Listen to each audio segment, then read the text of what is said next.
যাই হোক, শিফাতে অনেকদিন থেকে জিদ ধরতেছে স্যালো মেশিনে গোসল করবে। দুই বাপ বেটা রওনা দিলাম স্যালো মেশিনে গোসল করার জন্য। তো যাই হোক, যাইতে থাকি, দেখা যায় কোন স্যালো মেশিনটা আজকে পাওয়া যায়, কোনটার মধ্যে গোসল হয়। আপনারা ভিডিওটা দেখতে থাকেন। এই স্যালো মেশিনটা তো আজকে বন্ধ, তো এখানে আজকে হইলো না। তো দেখা যাক সামনে আর একটা স্যালো মেশিন আছে, ওইটাতে যা পাওয়া যায় নাকি। যদি ওইটা স্টার্ট দেওয়া থাকে তাহলে তো অবশ্যই ওইটার মধ্যে গোসল করা হবে। আজকে যে স্যালো মেশিনে যাইতেছি সবই বন্ধ, আজকে আসলে গোসল করতে পারবো কিনা তাও জানি না। যাই হোক, অবশেষে একটা মেশিন পাওয়া গেল, কিন্তু এই মেশিনের মুখের মধ্যে হলো পাইপ লাগানো। এখন এটা তো আর গোসল করা সম্ভব হইতেছে না। চারিদিকে ধান ক্ষেত গুলো কিন্তু কালো মেঘের মতো হয়েছে। তো যাই হোক, সামনে একটা স্যালো মেশিন দেখা যাইতেছে স্টার্ট দেওয়া, এটার মধ্যেই মনে হয় গোসল হবে। তো দুই বাপ বেটা এনজয় করে গোসল করব আজকে, আপনারা দেখতে থাকেন। অনেক রাস্তা ঘোরাঘুরির পরে মেশিনের কাছে চলে আসি, তো আপনারা দেখতে থাকেন দুই বাপ বেটার এনজয়।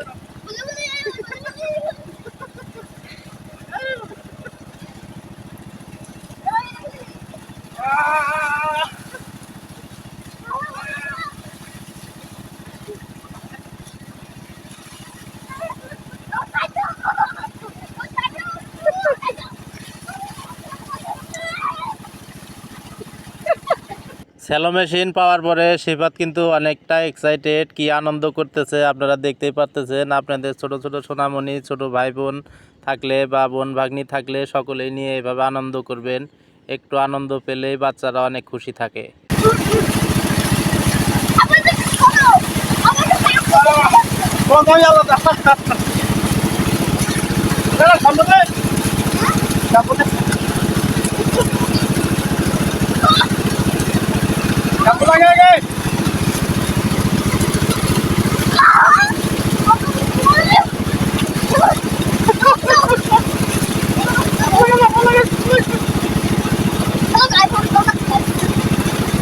Guys, আমরা টুটুল করতেছি স্যালো মেশিনে আসো থাকবে।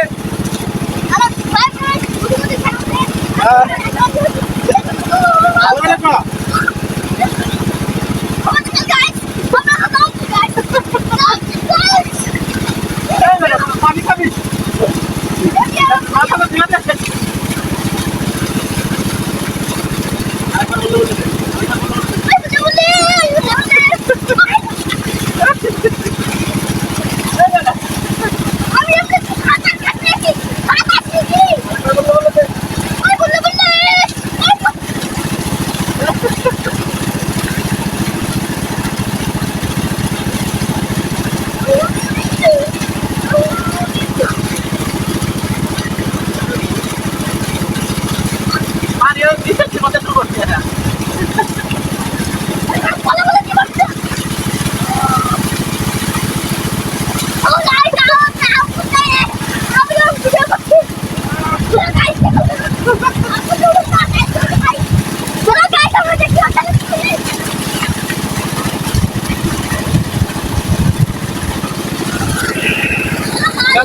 আমাদের গোসল করার শেষ, বাই বাই টাটা।